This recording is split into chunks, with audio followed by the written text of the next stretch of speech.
amigos de Luchaverse? ¿Están listos para una historia que les va a erizar la piel y acelerar el corazón? Bienvenidos a este episodio monumental, El Santo. ¿Cómo un hombre común se convirtió en el dios de la lucha mexicana? Soy tu narrador, y hoy vamos a desentrañar la vida legendaria de Rodolfo Guzmán Huerta, mejor conocido como El Santo, el enmascarado de plata que no solo dominó el ring, sino que se convirtió en un símbolo eterno de justicia, coraje y heroísmo para todo México y el mundo. Imagínense a un chico humilde de un pueblo en Hidalgo, nacido en 1917, que crece en las calles duras de la Ciudad de México, trabajando en fábricas textiles para sobrevivir y que contra todo pronóstico se transforma en un ícono invencible, un dios viviente de la lucha libre. El Santo no era solo un luchador, era un superhéroe real que peleaba contra el mal en el ring, en el cine y en las historietas, inspirando a generaciones a creer en el bien sobre el mal. ¿Por qué lo llamamos Dios?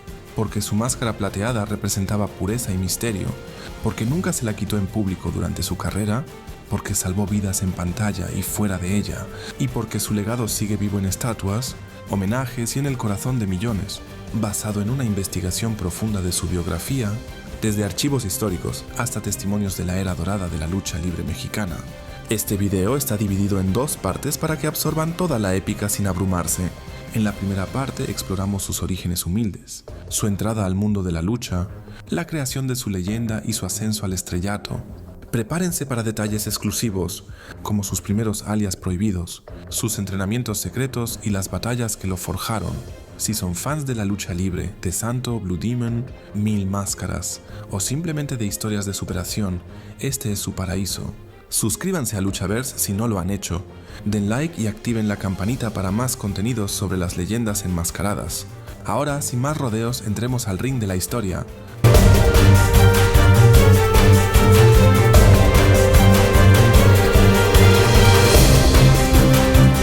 Vamos a empezar por el principio, porque toda gran leyenda tiene raíces profundas en la realidad cotidiana.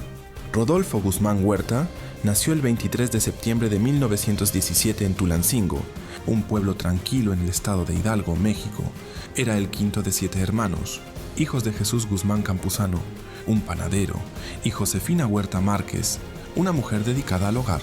La familia Guzmán no era rica, vivían de lo justo en un México postrevolucionario donde la vida era dura, llena de cambios sociales y económicos. Imagínense a un pequeño Rodolfo con ojos curiosos y energía inagotable, jugando en las calles polvorientas de Tulancingo. Desde chico, mostró pasión por los deportes. Jugaba béisbol en los campos improvisados, fútbol americano con amigos del barrio y hasta se aventuraba en la lucha grecorromana y el Kujutsu, un arte marcial japonés que aprendió de manera informal. Pero la vida no era un juego. En los años 20, cuando Rodolfo tenía apenas unos 7 años, la familia se mudó a la bulliciosa Ciudad de México, específicamente al barrio de Tepito, conocido por su vitalidad, pero también por su pobreza y sus retos diarios. Tepito, con sus mercados vibrantes, sus vecindades atestadas y su espíritu indomable, moldeó al joven Rodolfo. Ahí, en medio del caos urbano, tuvo que trabajar desde adolescente para ayudar a la familia. Entró a una fábrica textil tejiendo medias y calcetines, un empleo monótono que pagaba poco, pero le enseñó disciplina y perseverancia. Basado en investigaciones de biografías como las de Wikipedia y sitios especializados en lucha libre, sabemos que Rodolfo medía solo unos 70 metros y pesaba alrededor de 98 kilos en su adultez. No era un gigante físico, pero su determinación era colosal. Sus hermanos mayores, Miguel, quien se convertiría en Black Guzmán, y Jesús, Pantera Negra, ya incursionaban en la lucha libre, un deporte emergente en México, influenciado por la revolución y las tradiciones circenses. Rodolfo los admiraba y en secreto, entrenaba en gimnasios locales, aprendiendo llaves, caídas y técnicas que lo prepararían para el ring. Pero la tragedia golpeó temprano. En 1934, su hermano Jesús murió en un show de lucha, un evento que pudo haberlo disuadido, pero en cambio lo impulsó. A los 16 o 17 años, Rodolfo decidió que la lucha libre no era solo un hobby, era su destino. Usaba nombres como Rudy Guzmán o el Hombre Rojo en sus primeras peleas, en arenas pequeñas como la Arena Anáhuac o Deportivo Islas. Estas peleas eran crudas, sin máscaras glamorosas, solo sudor, golpes y el rugido del público. Lo que lo diferenciaba era su agilidad y su inteligencia en el ring, no dependía solo de la fuerza bruta, sino de estrategias aprendidas en el Jiu-Jitsu. Investigación revela que en esos años la lucha libre mexicana estaba en pañales, influenciada por luchadores estadounidenses y europeos, pero Rodolfo soñaba con hacer la propia, mexicana. Sus primeros años fueron de lucha literal. Cobraba poco, viajaba en camiones viejos y enfrentaba rivales feroces, pero en Tepito aprendió que la vida es un ring y que para ganar hay que caer y levantarse. Esta escena nos muestra al hombre común, un chico de barrio, trabajador, soñador, que aún no sabía que se convertiría en un dios. Imagínenlo, amigos, un adolescente tejiendo calcetines de día y practicando llaves de noche. Ahora, avancemos al momento en que Rodolfo pisa el ring profesionalmente, un paso que lo catapultó de la oscuridad a las luces, aunque al principio como un villano. Era 1934, Rodolfo tenía 17 años y debutó bajo su nombre real o alias como el Demonio Negro o el Incógnito. Pero uno de sus nombres más controversiales fue el Murciélago Enmascarado II, inspirado en un luchador famoso, pero en 1938 la Comisión de Box y Lucha de México lo prohibió porque solo podía haber un murciélago original. Esto fue un golpe, pero Rodolfo no se rindió. Cambió de identidad y siguió luchando como Rudo, es decir, el malo del cuento, el que hace trampas y provoca al público. Basado en fuentes como LuchaWiki y biografías de IMDb, sabemos que entrenaba con su hermano Black Guzmán y con mentores como Cuauhtémoc el Diablo Velasco en Guadalajara. Su estilo era versátil, combinaba la fuerza del grecorromano con la velocidad del Jiu-Jitsu, creando movimientos únicos que desconcertaban a los oponentes.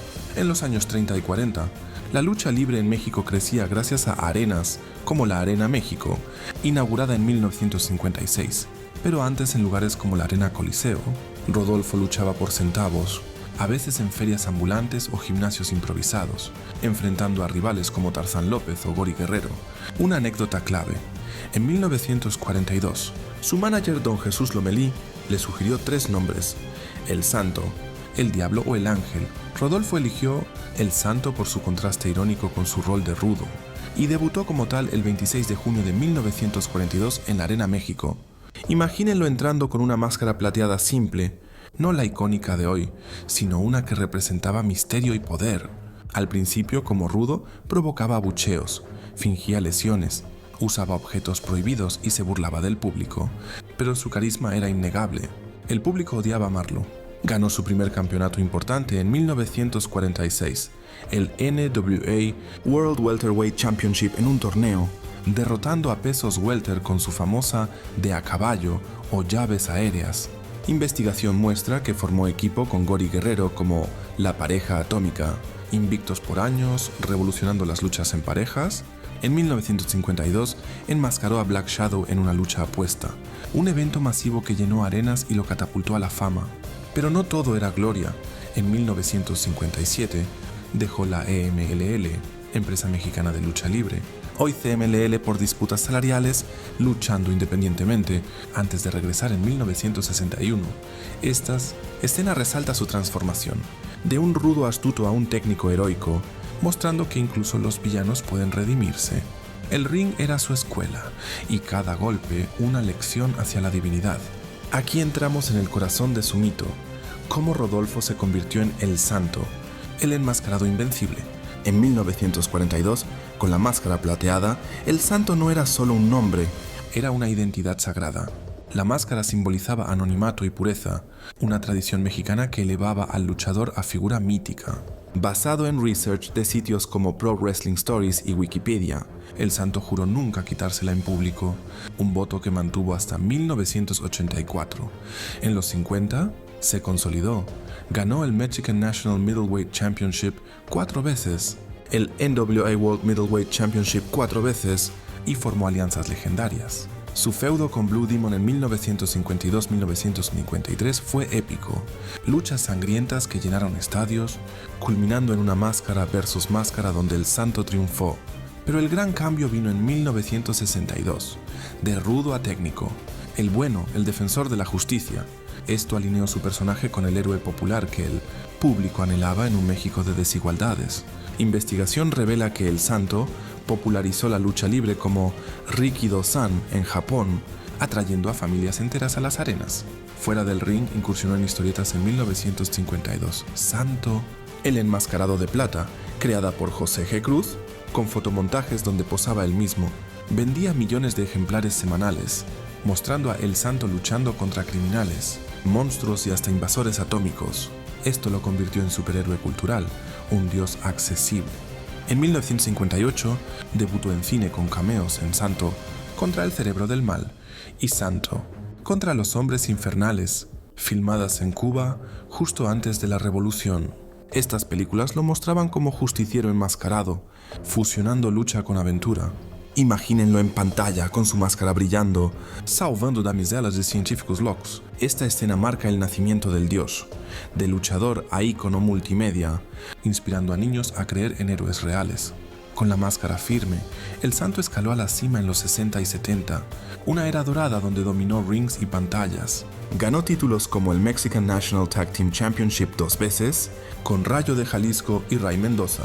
Su récord, invicto en muchas series, con feudos inolvidables contra Perro Aguayo o Mil Máscaras. En 1970 protagonizó Las momias de Guanajuato con Blue Demon y Mil Máscaras, un hit que unió a los tres grandes. Investigación de fuentes como Andscape y Facebook Groups de fans revela que El Santo luchaba hasta 8 veces por semana, viajando por México y Latinoamérica, llenando arenas con 20.000 espectadores. Su estilo, técnico preciso, con llaves como la quebradora o suplex voladores, siempre con fair play como técnico. En cine hizo 52 películas, como Santo contra las mujeres vampiro, 1962, que llegó a Mystery Science Theater 3000, o Santo vs. La invasión de los marcianos, 1966. Estas eran B-movies, llenas de efectos rudimentarios, pero carisma puro. El Santo vs. Vampiros, Zombies, Drácula. Fuera del ring, se casó en 1942 con María de los Ángeles Rodríguez, con quien tuvo 11 hijos, incluyendo a Jorge, futuro el hijo del Santo. Autorizó a Irma González como la novia del Santo. Esta escena muestra su pico, un dios en el ring, adorado por fans que veían en él al protector del pueblo. Su ascenso fue meteórico, forjado en sudor y plata. El Santo, como un hombre común, se convirtió en el dios de la lucha mexicana. Los humildes orígenes de Rodolfo Guzmán Huerta, su debut como Rudo, la creación de la máscara de plata y su explosivo ascenso al estrellato en los años 60. Ahora, con el corazón latiendo a 1000, entramos en la etapa más gloriosa y legendaria, El Santo en su máximo esplendor. Sus batallas icónicas, su reinado cinematográfico, su retiro inmortal y el legado eterno que sigue vivo hoy. Prepárate, porque esta segunda mitad es pura emoción, lágrimas y orgullo mexicano. Dale like desde ya si eres fan del Santo, comenta cuál es tu película o lucha favorita y suscríbete a Luchaverse para no perderte más historias de las leyendas enmascaradas. Sin más preámbulos, volvamos al ring. El Santo como héroe de la pantalla grande. En los años 60 y 70, El Santo no solo dominaba el ring, conquistó el cine mexicano y se convirtió en un superhéroe de la pantalla. Entre 1958 y 1982 protagonizó Sin King 2 películas. Peace Kind, un récord que ningún otro luchador ha igualado. Estas cintas eran el escape perfecto para el público mexicano de la época. Mezclaban lucha libre, terror, ciencia ficción, espionaje y acción, todo con el toque inconfundible de El Santo como defensor de la justicia. Imagina esto, en Santo contra las mujeres vampiro, 1962, dirigida por Alfonso Corona Blake, El Santo llega a un pueblo embrujado donde vampiras seductoras controlan a los hombres. La escena más icónica es cuando El Santo irrumpe en un baile de máscaras y enfrenta a las vampiras en una pelea aérea, usando su capa como escudo contra los colmillos. Esta película llegó hasta Estados Unidos y fue comentada en el programa Mystery Science Theater 3000, en Santo vs. La invasión de los marcianos, 1966. Dirigida por Alfredo B. Crevena, extraterrestres llegan a México con rayos hipnóticos. El Santo, junto a Blue Demon, los enfrenta en una batalla épica en el Monumento a la Revolución. Los efectos especiales son rudimentarios, pero el carisma del Santo lo hace todo creíble. Otras joyas, Las momias de Guanajuato, 1970, junto a Blue Demon y Mil Máscaras, Santo contra el Doctor Muerte, 1973, Santo vs. Las momias, 1973. En todas, el Santo nunca pierde, nunca se quita la máscara y siempre salva el día. Investigación revela que estas películas se filmaban en pocas semanas con presupuestos bajos, pero recaudaban millones en taquilla. El Santo no solo era un luchador, era un ícono cultural que representaba la esperanza y el orgullo mexicano. Aunque el cine lo hizo famoso, el ring fue siempre su verdadero templo. En los años 60 y 70, el Santo protagonizó feudos que marcaron la historia de la lucha libre mexicana. Uno de los más recordados fue contra Blue Demon, 1952-1953, una rivalidad que llenó arenas y estadios. En 1953 en la Arena México, se enfrentaron en una lucha máscara vs máscara, pero Blue Demon retuvo su máscara. Sin embargo, el Santo siempre salió victorioso en las revanchas, y la amistad entre ambos se convirtió en leyenda. Otro feudo épico fue contra Perro Aguayo. En los 70, Perro era el rudo más temido, y sus luchas eran sangrientas. En 1977, en una lucha estelar en la Arena México, el Santo derrotó a Perro Aguayo en una batalla que duró más de 30 minutos y dejó al público en éxtasis. También enfrentó a Mil Máscaras en varias ocasiones, y aunque nunca hubo una lucha máscara vs máscara, sus combates eran técnicos y espectaculares. En 1982, el Santo y Mil Máscaras se enfrentaron en una lucha de parejas, y la química entre ambos fue impresionante. Pero el momento más emotivo fue en 1982, cuando el Santo le entregó su máscara a el Hijo del Santo, en una ceremonia en el Palacio de Bellas Artes, un acto que simbolizó el paso de la antorcha. En 1984, con 67 años, el Santo decidió retirarse. Su última lucha fue el 26 de agosto de 1984 en la Arena México, donde enfrentó a Perro Aguayo. Negro Casas quien Mochocota ganó la lucha y al final, en un momento histórico, se quitó la máscara por primera vez en público, revelando su rostro a 21.000 espectadores que lloraban de emoción. Días después, el 23 de septiembre de 1984, el Santo falleció de un infarto en su casa. México entero lloró su muerte. Su funeral fue uno de los más grandes de la historia mexicana. Más de 20.000 personas acompañaron su féretro en el Panteón Español y su máscara plateada fue colocada en su ataúd. Hoy el Santo no solo es recordado, es venerado. Hay estatuas suyas en Tepito, en el Estadio Azteca y en el Museo del Luchador. Su máscara plateada es un símbolo nacional. Su hijo, el Hijo del Santo, Kian, continúa su legado en el ring. Su influencia va más allá de la lucha. Inspiró películas, series, cómics y hasta la cultura pop mundial. En 2018, la WWE lo incluyó en su Hall of Fame, reconociendo su impacto global. El Santo demostró que un hombre común, con esfuerzo, disciplina y corazón, puede convertirse en un dios. Su vida es la prueba de que los sueños más grandes pueden hacerse realidad si nunca te rindes. Y así termina esta historia épica, familia de Luchaverse. Gracias por acompañarnos en este viaje por la vida del hombre que se convirtió en leyenda, el Santo, el enmascarado de plata. Si te emocionó este video, dale like, comparte con tus amigos, comenta cuál es tu momento favorito del Santo y suscríbete a Luchaverse para más contenidos sobre las leyendas de la lucha libre mexicana. Recuerden, la máscara no solo protege el rostro, protege el honor, la dignidad y la esperanza. Nos vemos en el próximo video. ¡Viva la lucha libre! ¡Viva el Santo! Luchaverse Forever.